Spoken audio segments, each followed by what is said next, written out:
Sanam, this is Ram Krishan Singh, and coming to you this morning a little bit later than I have been previous days, and just and that's what happens with kids, unpredictable nature. Yesterday I wasn't able to share.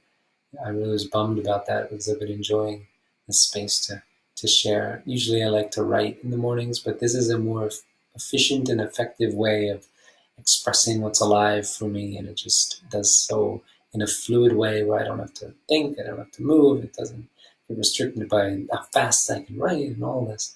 It just flows pretty well. So I really appreciate this space. And I appreciate anyone who tunes in as well for any feedback or any reflections that you guys have on anything that we're talking about too. So today I wanted to just share a little bit about some perspectives on these times that we're in. Again, I'm just noticing, especially on the social media platform, higher and higher sort of like quality or more heart being put into posts. I'm seeing people really writing, really expressing themselves, or doing videos, or really reaching out through the social media platform to connect in a much more sincere way than I've ever seen before. And I'm really happy to see this because this platform of social media can be a really great way to connect with one another. And in the past, I haven't seen the heart.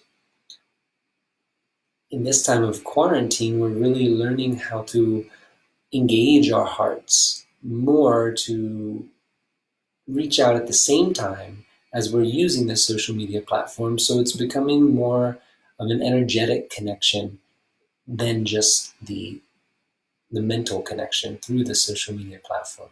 It's really cool.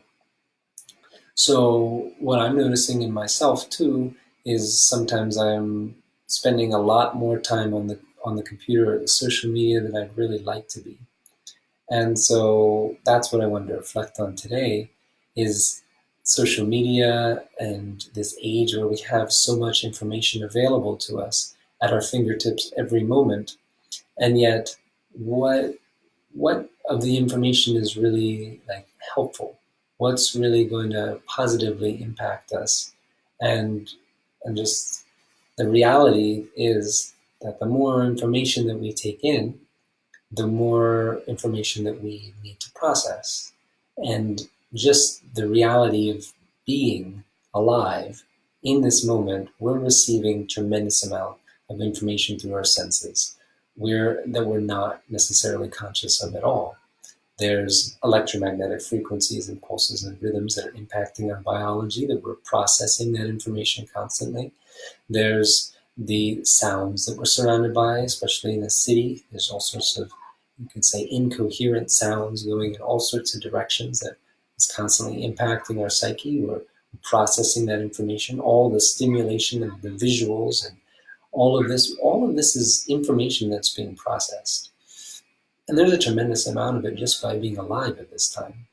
In addition to that, the more that we are focusing our attention on things like social media or the news, it can be a overwhelm to our system to be able to process so much information. And especially when the information is not necessarily what we would call good, it could be very confusing just in the process of understanding what do we do with this information. How do I reconcile this information within my being? How can I use this information in some way? Otherwise, it's just like junk food. It's being consumed, but there's no use for it, and then it becomes like bloat. It becomes a heaviness, like a weight, because essentially it's not being processed. There's no use for that type of information. Our biology, our physiology is what gets impacted. We literally will store information, and in our nervous system, it's like this vibration. Sometimes you might be able to feel it when you're just like, when you stop after you've been through a long day and your whole body's vibrating, and you can just feel a lot like a live wire. So when we sleep and we rest, and this is a big part of why In today's age, many people feel burnt out all the time and very low capacity to remember things and to really, like, in the present moment, stop and think about things. It's because our whole biology, our whole physiology is constantly under stress, and then we don't get enough rest. And during rest, we process that information. That information overload gets stored in our subconscious mind in a layer of our consciousness that we're not necessarily aware of.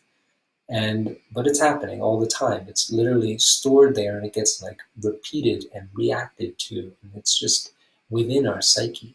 In the nighttime, when we're sleeping, our dreams are an avenue for the processing of the information within our subconscious mind. And it's really important to get enough rest just to be able to process the day before. And most of the time, we're not getting enough rest, and we're just going and going and going and become more and more and more overwhelmed and overloaded, and our whole physical being becomes overly taxed and stressed, and we feel very heavy and not present.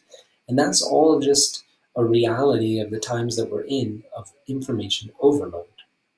There are many different ways to process information, but one of the most effective ways of these times is to develop a an awareness around, and then a certain type of a discipline, or just a discipline. I like to say is a action born of understanding.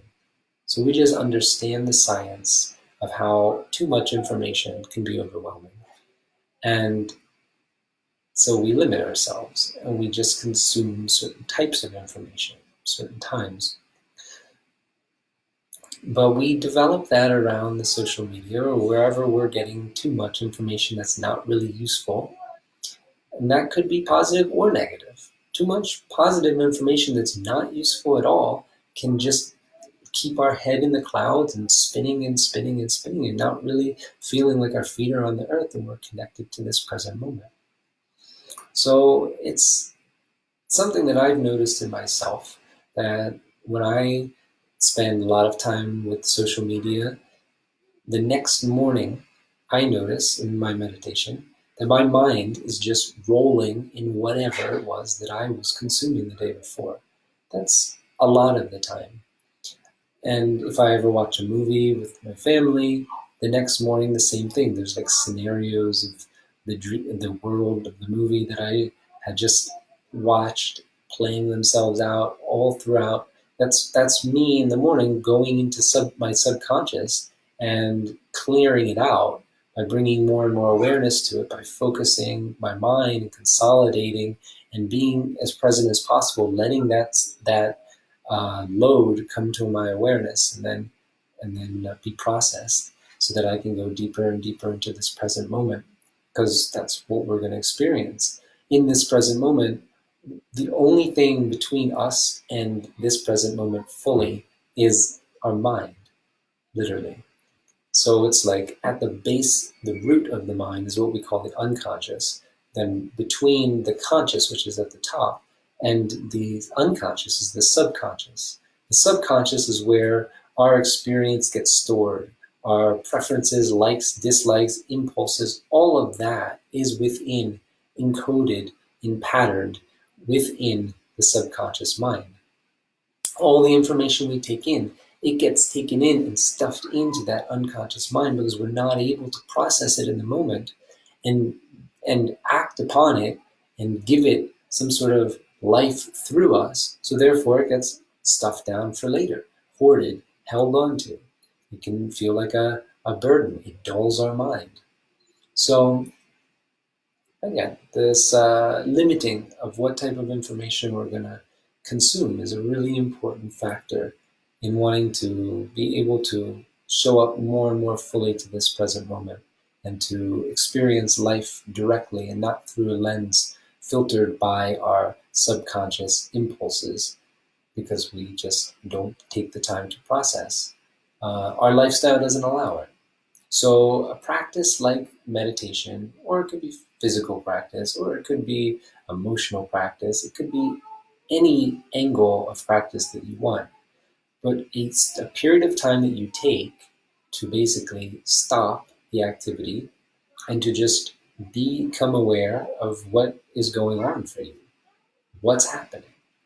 It's a good it's a good it's part of the technology to focus, to center your mind, because by giving yourself an object of focus, you give yourself a point of reference, and that allows the universe of the present moment to come through a single point of manifestation. If you allow your mind to go all over the place and just sort of sit there, it's very likely that the mind will just go all over infinity and you'll go along with it. If you give yourself a single point of reference, you can put your attention there, and then when the mind will start to drift away and go into the stories or the subconscious points, you can just bring your mind right back to that point of reference. Relax again. Notice anything that's happening, just relax into the present moment, bring the mind back to that place, put an attitude of gratitude, and allow that point of reference to dance. And it really will. The universe will stream through that point of reference. It will be almost like a test. Like, will you be distracted by what is going to come up? And it's my recommendation is not to get upset in any way, to not feel tense or aversion or like trying to chase after a certain state, to just sit there and be there with whatever that object is. It could be mantra, it could be your breath, it could be a singing, it could be focusing on art that you're doing, whatever it is that your object is. That is where the universe is going to present itself. And in that way, all that you're going to perceive is going to be yourself. Your subconscious mind is going to come through that moment, because that's what's between us. It's our lens between our consciousness and the unconscious, which is reality. So ideally, we want to clear out that subconscious mind and allow ourselves to just be with reality, where the consciousness merges with the unconscious, and there's just a union of reality. The mind is just this conscious, wakeful light of reality, of truth, of this moment.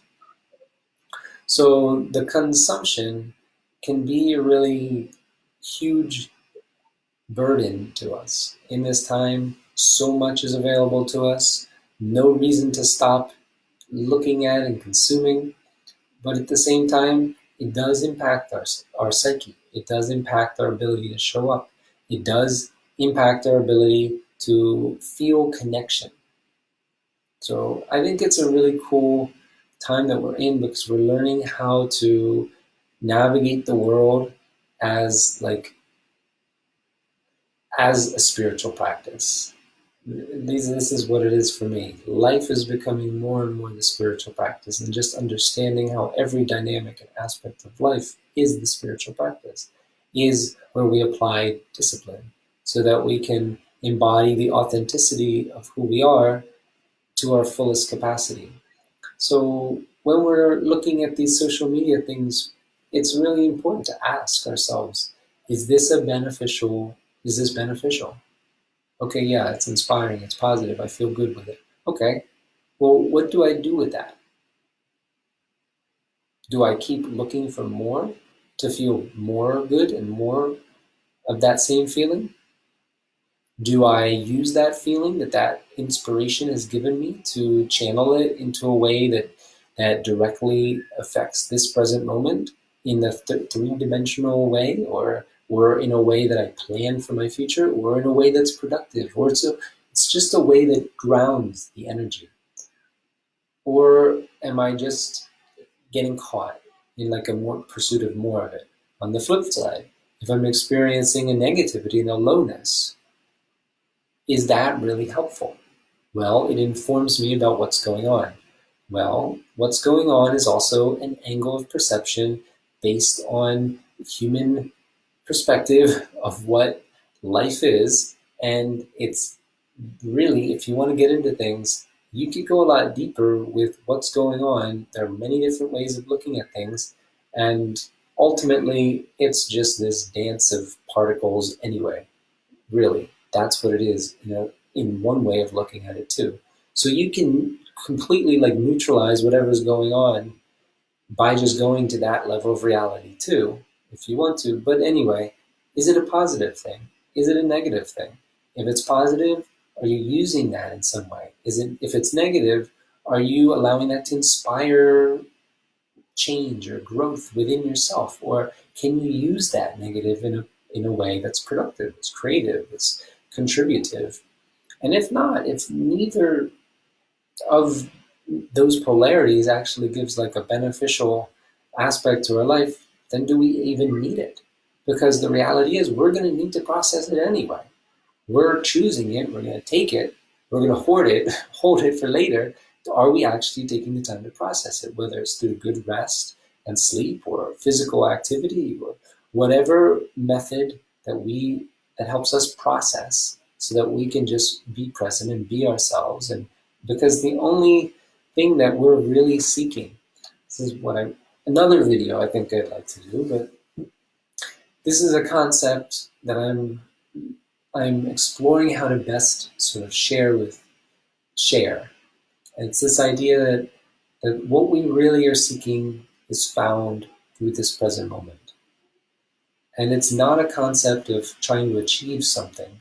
It's really a concept of unloading or unlearning the behaviors of seeking something. Because all of those impulses stored in the subconscious mind are trying to direct us outward in a certain way or away from this moment. And it creates inside of ourselves, an anxiety or a sadness or fear or emotion, all of these things which are like clouds that block the sun, which don't allow us to just be in this present moment fully. And when we're in this present moment fully, we can experience a great peace and a great connection and union in this moment. And everything from the past, in a certain way, obscures our ability to show up 100% present without any sort of preconceived perception that we're projecting onto this moment. So there are a lot of different traditions out there. I'll talk more about it in another video. There are a lot of different traditions out there. All of them have their own unique pathway. All of them lead you to this present moment, to this unloading of the subconscious burden of the past, to the making peace with the moment. The moment can include perceptions of the past. It can include memories and all of this stuff. But it's just a fully presence with this moment and an okayness that allows ourselves to embrace anything that comes up.